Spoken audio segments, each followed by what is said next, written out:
gloria al Señor, le damos gracias al Señor porque una vez más nos da la oportunidad de ministrar su palabra. Usted está aquí y no es por casualidad, es porque el Señor lo ha traído y porque se predica la palabra, y lo que más deseamos es ser fieles a las Escrituras. Nosotros continuamos en nuestra serie en la carta de Pablo a la iglesia en Roma, a los romanos. Déjenme presentarme, perdónenme, soy el pastor Jonathan Labrador y nosotros somos la comunidad cristiana de Los Cocuyos y estamos ubicados aquí en Caracas, en el sector del Valle, en San Antonio, en nuestra amada y querida nación Venezuela. Bueno, como les decía, en la serie a los romanos le hemos puesto por título la serie Romanos, el poder del Evangelio, y este es el sermón ya adentrado en el capítulo 2. Le hemos puesto por título Gracia que salva, obras que juzgan. Gracia que salva, obras que juzgan. Capítulo 2, versículos del 5 al 11. Estaremos allí en esta serie El poder del Evangelio. Antes de exponer y leer y traer algunas consideraciones, aplicaciones, conclusiones, quiero orar para que nuestro corazón sea presentado delante del Señor y que nosotros podamos abrir nuestra mente, nuestros sentidos estén junto al Señor, escuchando su palabra, que Él se glorifique. Esa es nuestra oración. Padre Celestial, hoy nos acercamos a ti, Señor, a tu palabra con humildad, también con expectativa de lo que tú vas a hablar a nuestra vida, Señor. Abre nuestros ojos para percatarnos y contemplar tus maravillas, Padre mío, las maravillas de tu verdad. Abre nuestros oídos para escuchar tu voz excelsa. Y también nuestros corazones para albergar, atesorar, guardar la instrucción de tu verdad. Remueve de nosotros toda distracción, todo orgullo, y todo aquello que se resista a tu palabra, a tu verdad. Examínanos, oh Dios, mientras estudiamos este pasaje que habla de tu justo juicio. Porque si alguien es justo, ese eres tú, amado Dios. Que no seamos solamente oidores, sino hacedores de tu palabra. Te lo pedimos en el nombre poderoso de Jesús, quien vino, vivió, murió, resucitó y ascendió al cielo, en donde está a la diestra tuya, Padre, y desde donde vendrá por segunda vez para reinar por toda la eternidad. Juntamente nosotros con el Padre te damos gracias. En el nombre de Cristo Jesús. Amén y amén. Leamos, acompáñenme en la lectura, Romanos 2, desde el 5 hasta el 11. Mas por causa de tu terquedad y de tu corazón no arrepentido, estás acumulando ira para ti en el día de la ira y de la revelación del justo juicio de Dios. Verso 6, el cual pagará a cada uno conforme a sus obras, a los que por la perseverancia en hacer el bien buscan gloria, honor e inmortalidad, vida eterna. Pero a los que son ambiciosos y no obedecen a la verdad, sino que obedecen a la injusticia, ira e indignación. Habrá tribulación y angustia para toda alma humana que hace lo malo, del judío primeramente y también del griego. Pero gloria y honor y paz para todo el que hace lo bueno, al judío primeramente y también al griego, porque en Dios no hay acepción de personas. ¡Qué texto tan maravilloso!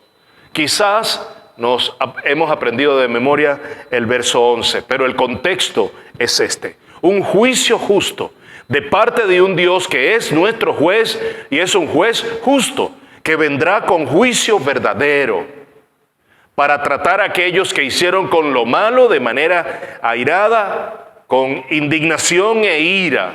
Así dice la palabra. Pero hacia aquellos justificados vendrá con gran bendición, con paz, con gloria, con honor, con todo lo bueno. Y como no hay acepción de personas, al judío primeramente, pero también al griego. Le está hablando a una comunidad que estaba primordialmente compuesta por gentiles. Hay judíos en la iglesia en Roma, pero mayoritariamente el grupo estaba conformado por gentiles que se habían convertido al judaísmo. En el capítulo 1, Pablo nos muestra esa descripción y nos detalla cómo estaba compuesta de manera mezclada, mixta esta comunidad. Y en el 1, Pablo expone la condenación de los gentiles porque habían rechazado a Dios.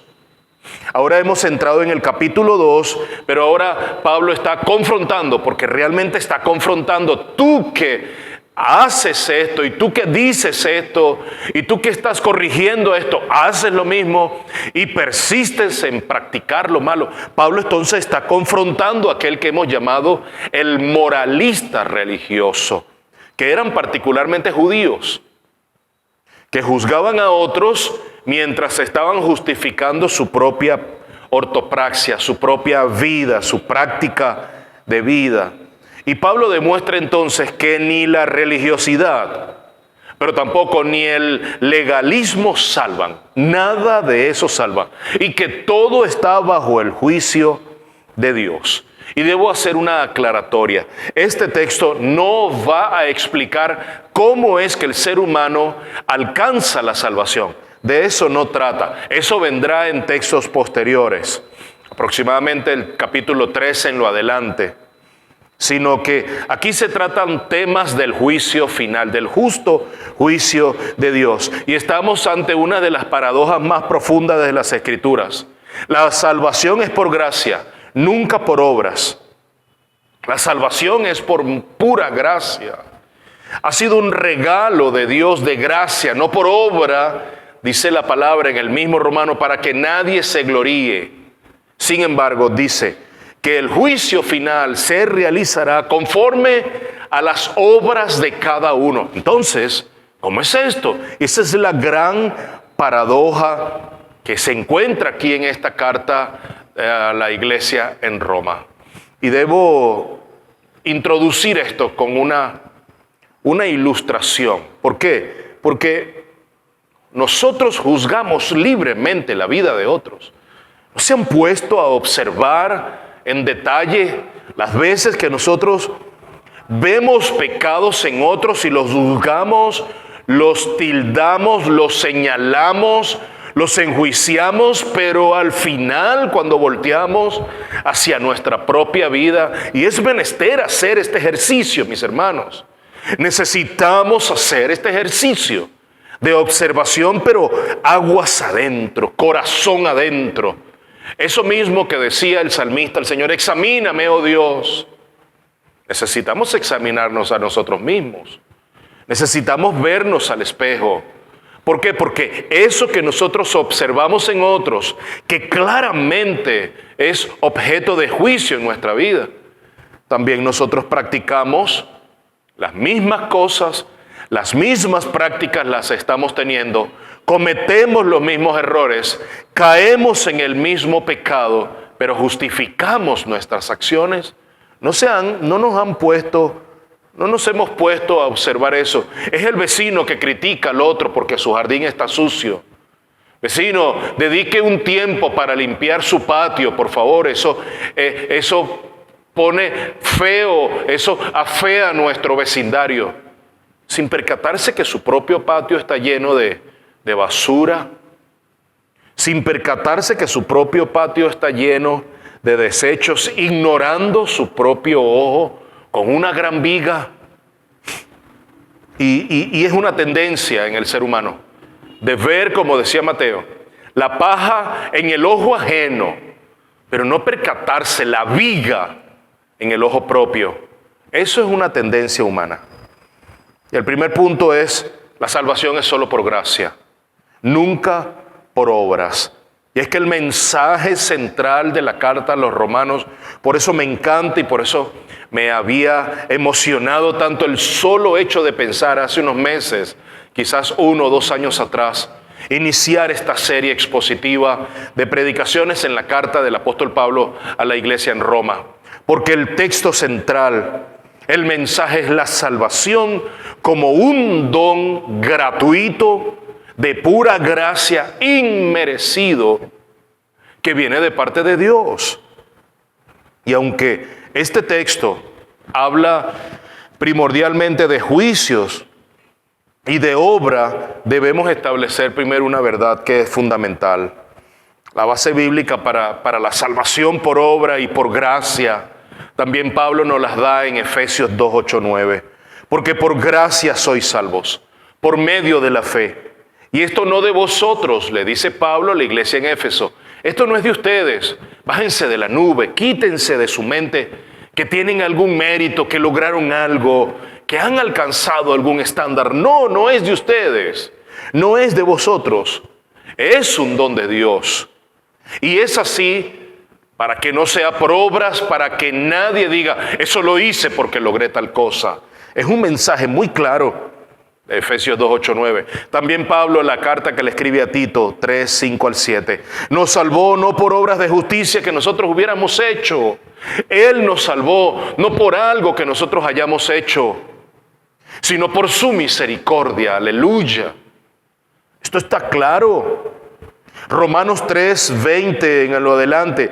Ya que por las obras de la ley ningún ser humano será justificado delante de él, siendo justificados gratuitamente por su gracia, mediante la redención que es en Cristo Jesús. Mis hermanos, la fe que salva, la fe que viene a nuestra vida, que nos conduce a la salvación en Cristo Jesús, esa fe que viene a nuestra vida es un regalo de Dios también. La salvación es un regalo, la fe es un regalo, el arrepentimiento es un regalo. Bendita gracia de Dios que se vierte sobre hombres y mujeres que no merecen ser tratados con gracia divina, para vertirse sobre nosotros, para ser derramada sobre nosotros, para darnos el regalo de la salvación. No podemos jactarnos ni siquiera de que somos hombres y mujeres de fe. Yo escucho con regularidad esto. Pastor, es que yo soy un hombre de fe. Pastor, es que yo soy una mujer de fe. No sé a qué nos referimos con eso.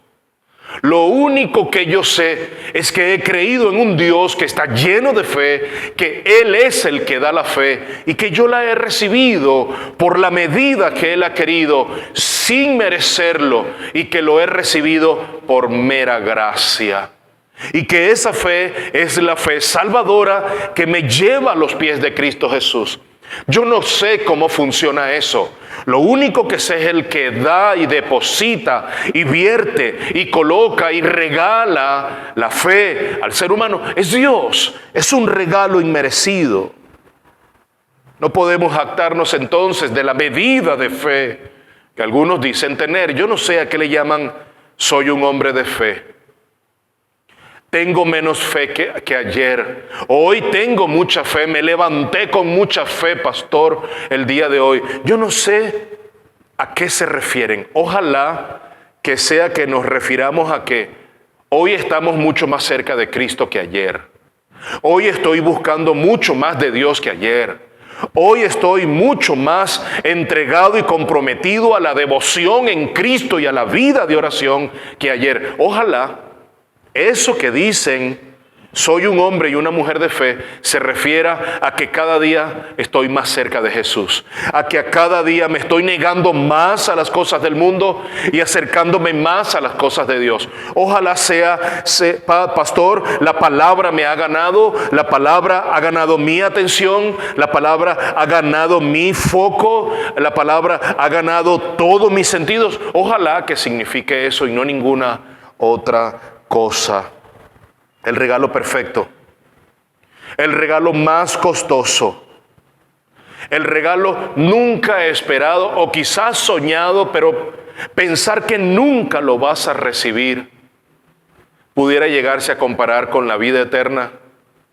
Ese regalo que no logras cómo dimensionar el precio, ese regalo que quisieras en algún momento, si acaso, poder tocar, pero sabes que está tan lejano de ti las posibilidades de siquiera estar cerca para poder tocarle con los ojos. Bueno, esa es la vida eterna, que ha costado el precio de la sangre preciosa de nuestro amado Salvador y Señor Jesucristo. Multipliquen entonces ese valor de ese regalo que tienes al frente de manera infinita. Ese es el costo del regalo de la salvación. La salvación es como recibir ese regalo que nunca tú podrías comprar, que nunca nadie pudiera regalarte, que nunca nadie pudiera ganar ni merecer. Ese es el regalo de la vida eterna. De hecho, intentar ganar la salvación es un insulto en contra de Dios. Quiero que prestes atención a esto. Nadie puede ganar la salvación. Escucho regularmente también, es que yo soy bueno, es que esa persona es buena, hace buenas obras. Mi hermano, todo lo que podamos hacer son obras y trapos de inmundicia, comparado con la bondad, con la benevolencia, con la paciencia, el amor y la compasión de nuestro Dios. Todo lo que podamos dimensionar en el ser humano se queda como un trapo de inmundicia comparado con la gracia divina, la gracia que se desprende de nuestro Dios. Entonces, intentar ganar o creer que haciendo cosas vamos a ganar la indulgencia divina es un insulto contra el cielo.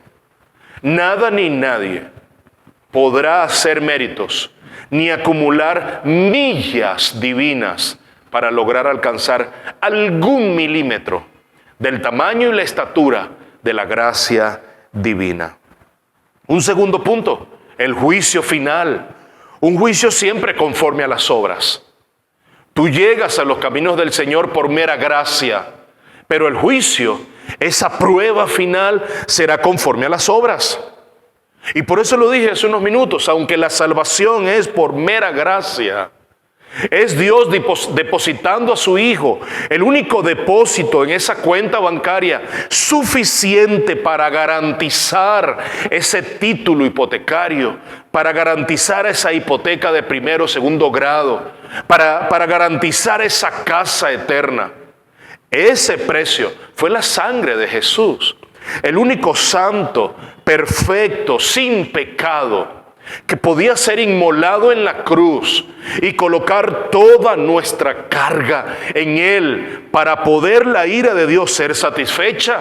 Ese sacrificio fue hecho en la vida de Jesús en la cruz. Sí, la salvación es por gracia, pero el juicio final será según las obras. ¿Cómo es esto? Para algunos es una contradicción, pero no lo es. La Biblia es perfecta, proviene de la mente de Dios. La Biblia no es más que el diseño divino, el diseño y la obra de Dios en su mente, que ha sido inspirada en más de 40 autores a lo largo de 1500 años, que nos ha quedado hoy traducida al español. ¡Qué privilegio tenemos hoy! En las distintas versiones, el pensamiento y la inspiración de Dios es perfecta. No estoy diciendo que las traducciones sean perfectas, pero estoy diciendo que lo que Dios inspiró a través de hombres y mujeres, a través de 1500 años, a lo largo de 1500 años, más de 40 autores, es su pensamiento para la humanidad. Entonces, mira la verdad que está consistente en la palabra. Si bien la palabra en un lado dice que la salvación es por gracia, Romanos 2:6, Él pagará a cada uno conforme a sus obras. Es uno de los versículos que es objeto de nuestra enseñanza. La salvación es por gracia, es de mera gracia. Los méritos están en Cristo, no en ninguno de nosotros. Ninguno de nosotros puede llegar a acumular tantas horas de vuelo como para que llegues a la taquilla de la aerolínea y te digan: oh cielos, señor labrador, su boleto sale gratis por las millas acumuladas. No, bórrete de eso de la mente, mi amado hermano. La salvación es por mera gracia, y la gracia acumulada en Cristo Jesús. Y esa justificación que ha venido a nuestra vida ha sido por la justicia encontrada en Jesús. Y se nos ha perdonado por el perdón que otorga el Padre por medio de Jesús y el lavamiento de nuestros pecados a través de su sangre. Pero también la palabra dice, ella misma nos dice que Él, y está hablando de Dios, porque está hablando del juicio de Dios. Verso 5. Verso 6, Él pagará a cada uno conforme a sus obras. ¿Conforme a cuáles obras? Las que los hombres hagan. Porque tu fe es la que manda obras en tu vida. La escasez de fe es escasez de obra. La abundancia de fe salvífica produce obras de salvación en tu vida. Y son los frutos que son observables. Son frutos que son evidenciables en nuestra vida. Jeremías 17:10 nos lleva en este sentido. Yo, Jehová, escudriño el corazón, lo reviso, lo hurgo. ¿Qué más dice? Pruebo los pensamientos. ¿Para qué? Para dar a cada uno según sus caminos, según el fruto de sus obras. Desde el antiguo pacto se nos viene hablando del fruto de nuestra vida. ¿Cuáles son los frutos de aquel que ha nacido de nuevo? Es estéril ese árbol, no produce fruto aquel que ha nacido de nuevo. Por el contrario, esa obra de salvación, y dice la palabra que el Espíritu culminará su obra en nuestra vida, es decir, nos preservará y podremos seguir perseverando en los caminos del Señor hasta el día final, hasta la segunda venida del Señor. Pero eso eventualmente acarrea en esta vida presente, hasta la vida por venir, acarrea frutos. Hay evidencia, dice, el fruto de sus obras. Salmo 62:12, qué maravilloso. Y tuya, oh Señor, es la misericordia, porque tú pagas a cada uno conforme a su obra. Mateo 16:27, porque el Hijo del Hombre vendrá en la gloria de su Padre con sus ángeles. Está hablando del final de los tiempos. Y entonces pagará a cada uno conforme a sus obras. Segunda de Corintios 5:10, más ahí en la palabra. Porque es necesario que todos comparezcamos, todos nosotros, comparezcamos ante el tribunal de Cristo. ¿Para qué? Para que cada uno reciba según lo que haya hecho mientras estaba en el cuerpo, sea bueno o sea malo, sea lo que hayas hecho con tu vida. Te alumbró la luz de Cristo, te alumbró su palabra de poder. Hay un farol encendido en tu entendimiento que estaba entenebrecido. Ahora ves la vida clara, ves la vida con principio. Has recordado esos valores y esos principios que te habían inculcado desde la niñez, tu abuela, tu mamá, algún familiar cristiano que te había formado. Te habías extraviado en la vida, pero ahora tienes el alumbramiento de Cristo. ¿Cómo piensas vivir? ¿Cómo piensas vivir? ¿Malgastando tu vida, derrochándola, despilfarrándola? ¿O viviendo conforme a la voluntad de Dios que trae frutos? De eso estamos hablando. Primera de Pedro 1:17. Y si invocáis por Padre aquel que sin acepción de personas juzga según la obra de cada uno. El Señor no hace acepción de personas. El Señor no tiene favoritos. No, ese fue el rey David. Es que como estaba conforme al corazón de Dios, entonces al rey David no le van a hacer nada. No. Cada uno comparecerá en el tribunal de Cristo. Es un juez justo. Sí les garantizo algo. Que el juez que juzgará nuestra vida, sea bueno o malo, y esos materiales tendrán que pasar tendrán que pasar la prueba. Ese juez que estará allí es un juez justo, pero también es un juez amoroso y lleno de gracia.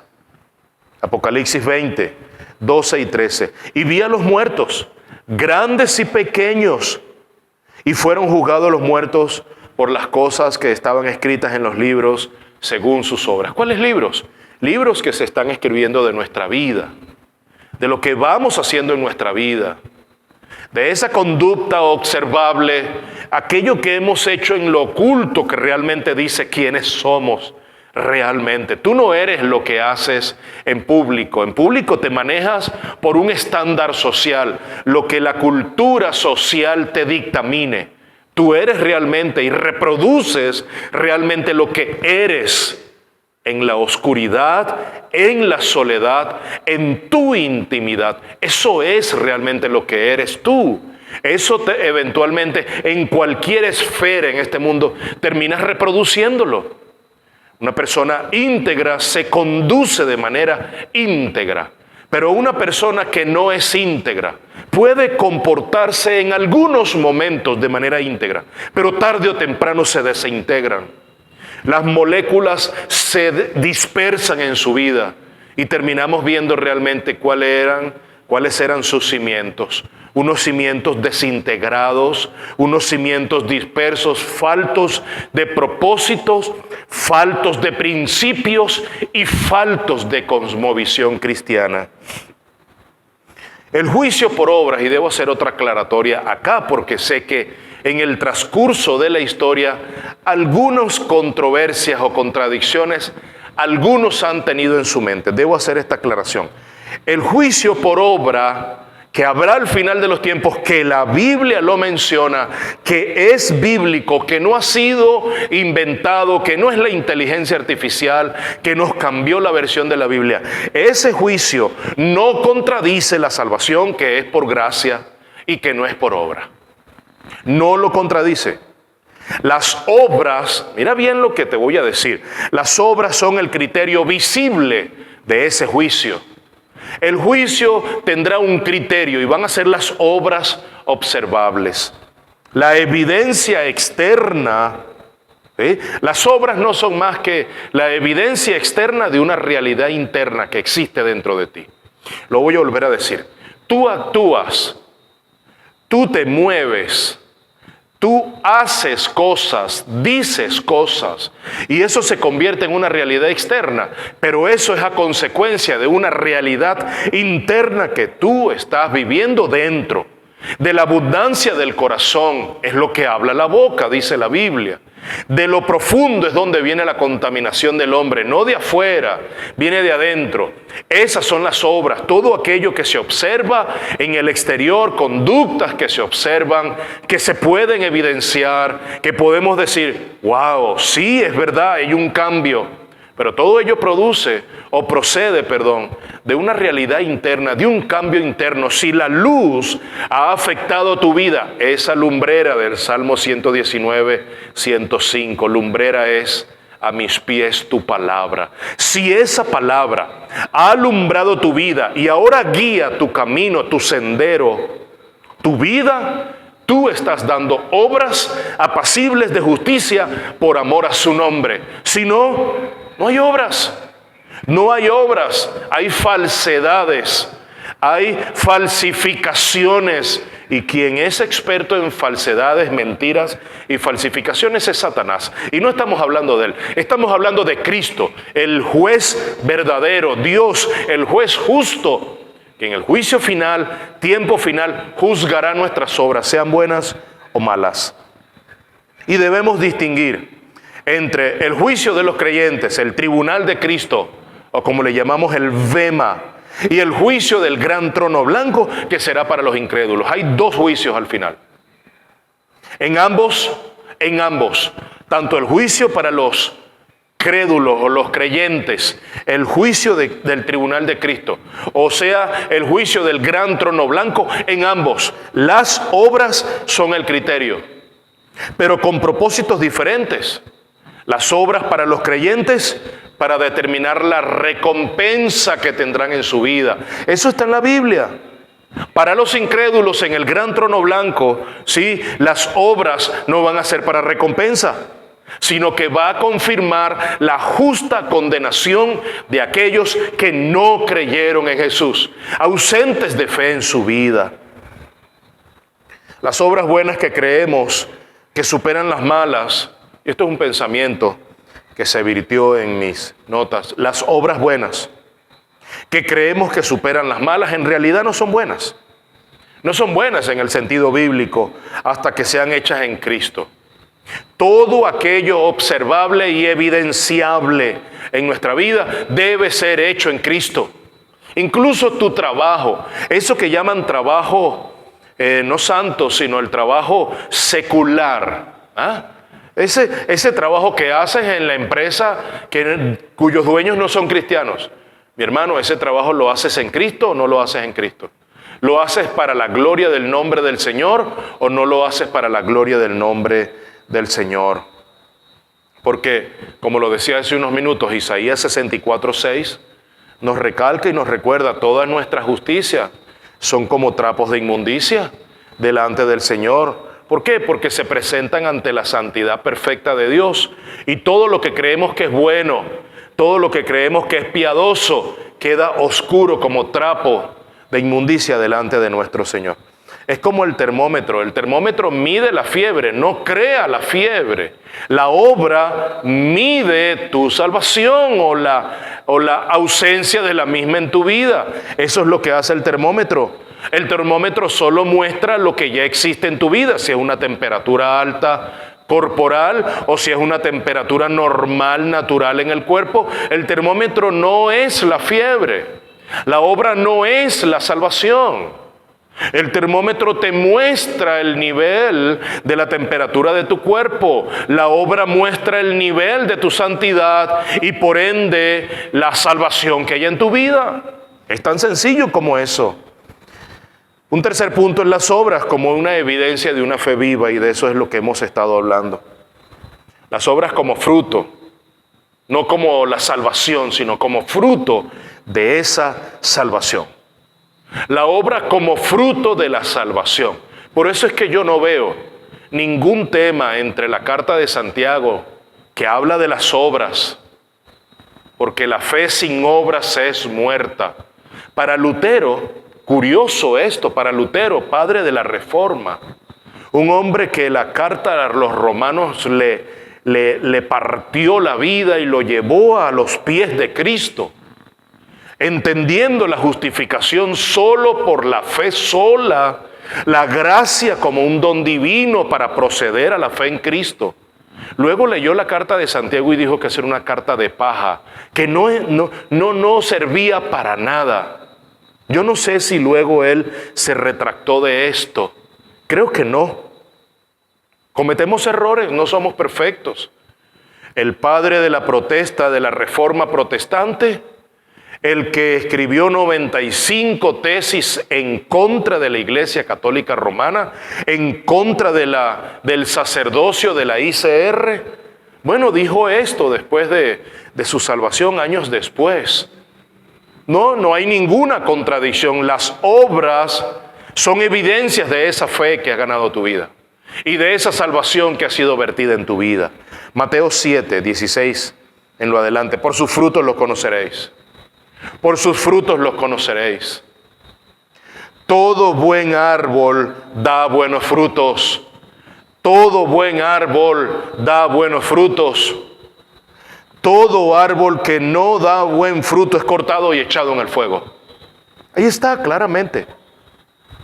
Santiago 2, 14 en lo adelante. Así también en la fe. Si no tiene obras, está muerta en sí misma. La fe sin obras es muerta. Nunca ningún creyente podrá presentarse delante del tribunal de Cristo para ser juzgado, para recibir su recompensa y no encontrarse inventario de obras que hablen de la gloria de Cristo. Es imposible. Efesios 2:10. Porque somos hechura suya, creados en Cristo Jesús para buenas obras, las cuales, mira lo que dice, Dios preparó de antemano. Hay una preparación, hay una para la acción, una preparación de obras que estarían en la vida de aquellos que habían sido predestinados para salvación. Tanto la salvación como las obras y la fe ya estaban antes de nuestra creación. Fuimos creados, predestinados para salvación. En su momento el Señor coloca fe, es decir, el Espíritu Santo nos regenera para salvación y vida eterna. Y eventualmente comenzamos a ver obras en nuestra vida, producto de esa fe salvífica que el Señor ha depositado en nosotros. Efesios 2:10, entonces, somos hechura suya, creados en Cristo Jesús para buenas obras, las cuales Dios preparó de antemano para que anduviésemos en ellas. Y este versículo sigue inmediatamente, es parte del contexto de Efesios 2, 8, 9, que es un texto famosísimo que habla de las obras y habla de la salvación que es por gracia, no por obra. Es decir, aquí entonces está hablando de esas obras. ¿Cuáles?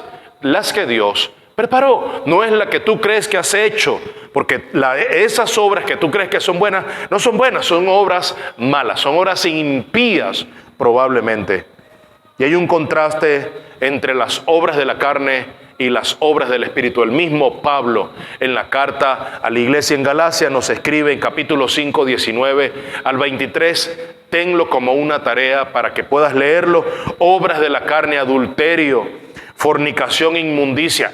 Toda esa lista, una lista larga, contrasta con el fruto del Espíritu, que es amor, gozo, paz, contentamiento, templanza, dominio propio, benignidad, paciencia. Y esa fe se demuestra. Esa fe salvadora, fe salvífica, esa fe que es un don de Dios, es un regalo que el Señor coloca en nuestra vida para que procedamos a ser alumbrados y creer en Cristo. Esa fe se demuestra y se demuestra en el tiempo presente. No es la profesión de fe. Cuando pasas al altar y dices, yo quiero recibir, ¿quién desea colocar su confianza en Cristo hoy? Y pasamos un aluvión de personas. No, esa no es la fe. No es tu profesión de fe la que salva, sino que esa fe que ha sido dada por el Espíritu te posea completamente. Es la posesión desde la fe en tu vida y no la profesión de fe. Y esa fe que posee tu vida, que tú posees y que te posee a ti, da evidencia inevitablemente de la salvación que hay en tu vida. Y debo dar una advertencia, John Murray lo decía, teólogo famoso, aspirar a la salvación sin evidencia de buenas obras es simplemente una loca presunción. Aspirar a la salvación sin evidencia de buenas obras es una loca presunción. Una fe que no transforma la vida no es una fe que salva. Cuarto punto, la perseverancia y el fruto del Espíritu. Esa marca de una fe genuina, verso 7 de Romanos 2. Vida eterna a los que perseverando en hacer bien, perseverando en bien hacer, perseverando en su vida. No, yo debo seguir adelante. No, necesito pasar más tiempo con el Señor. Perseverando, pero ese es el Espíritu haciendo su obra en ti porque la culminará perfectamente en tu vida. Esa es una promesa en la palabra. Vida eterna a los que perseverando en bien hacer buscan gloria y honra e inmortalidad. Esa es una bendición. Pero ¿cuál es la marca? Aquellos que perseveran. ¿Está la perseverancia en tu vida presente? ¿Está la constancia en tu vida presente? ¿Por qué? Porque la carta de Juan, la primera carta, la del apóstol Juan, nos dice, en esa primera carta 2:19, hay una alerta, ciertamente. Nosotros podemos pasar años creyéndonos nuestra profesión de fe, siendo autoengañados. Podemos pasar años.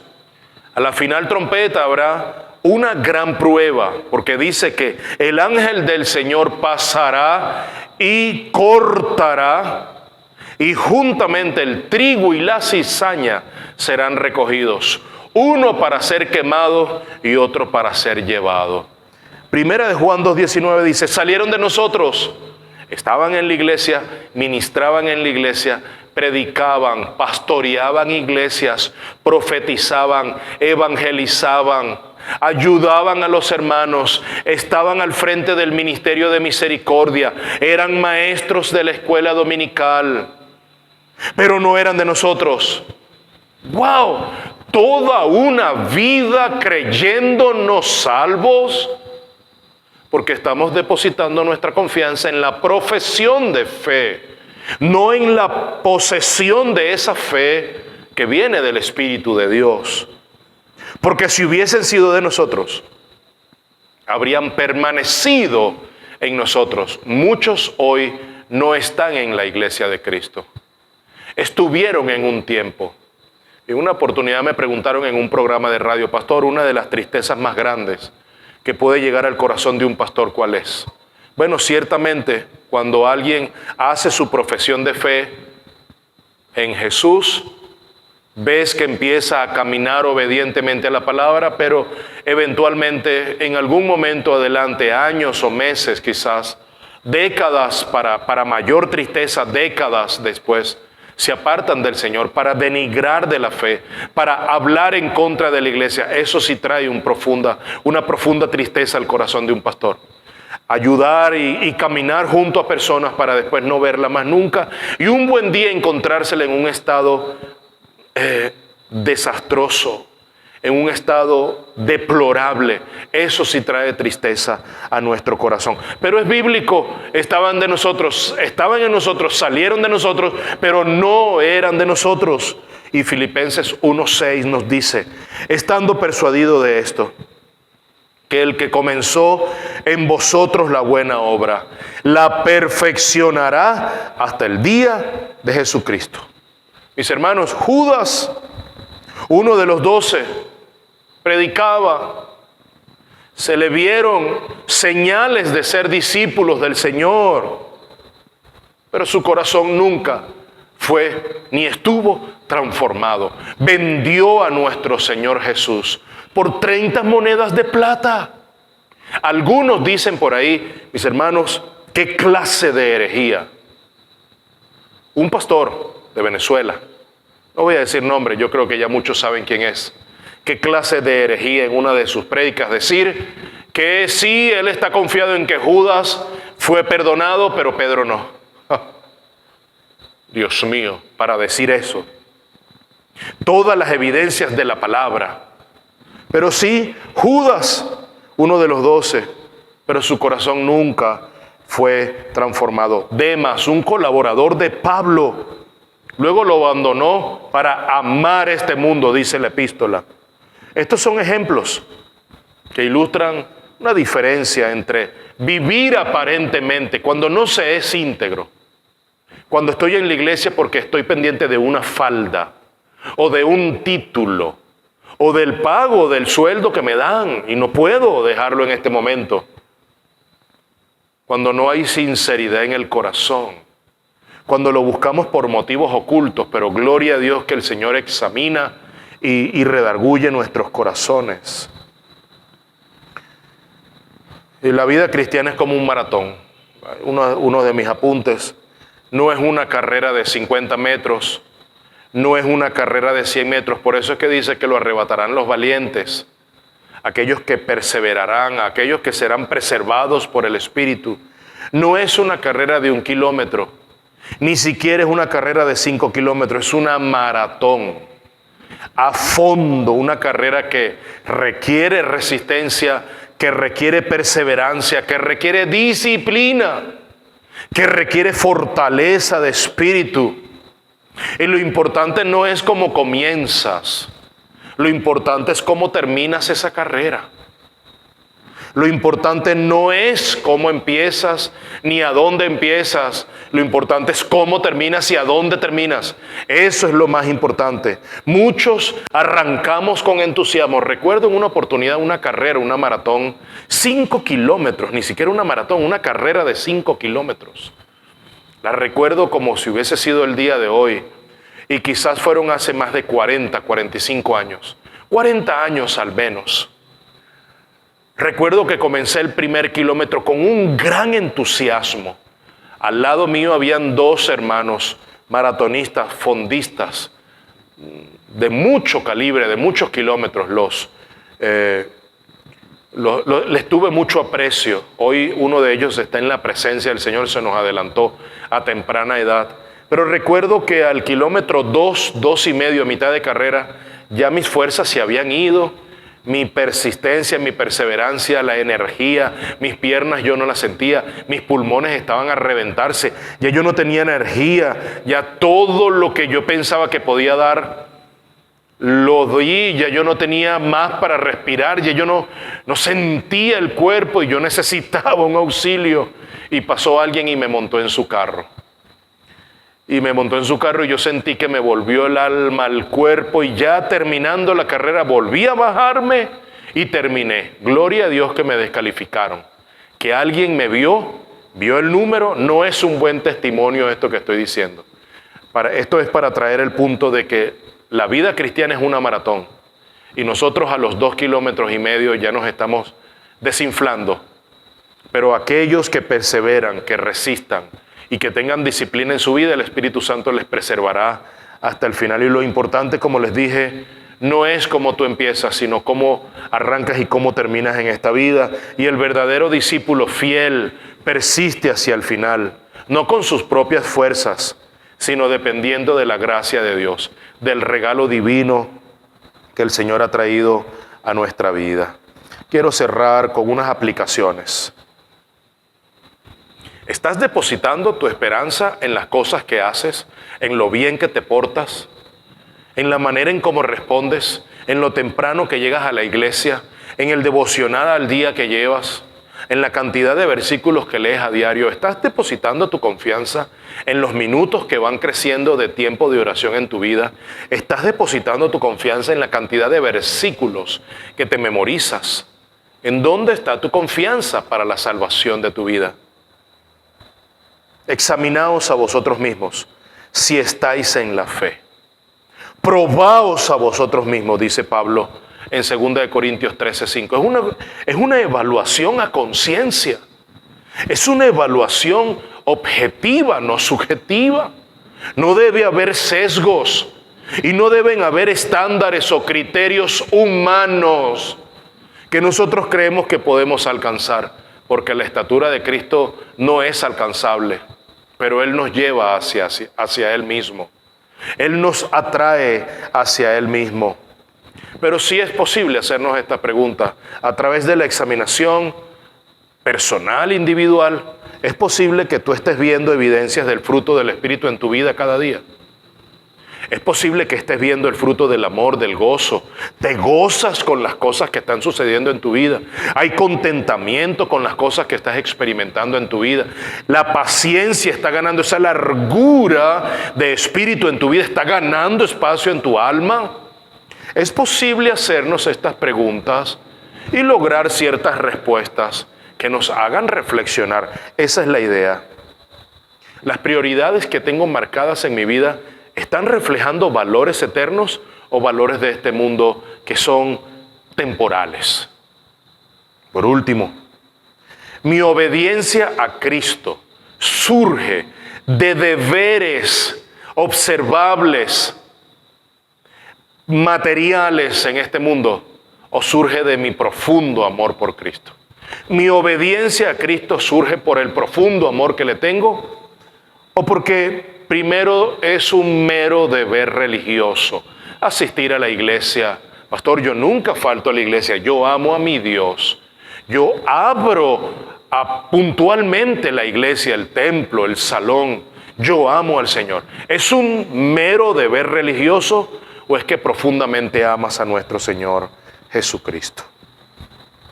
Oremos, mis amados, porque la salvación es por gracia, no es por obras.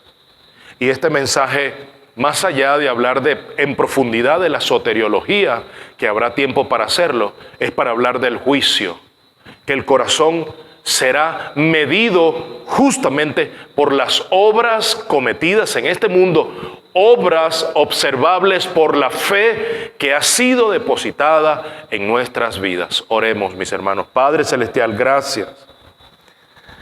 Gracias por tu gracia inmerecida, Padre amado. Gracia que nos salva, gracia que redime, que rescata.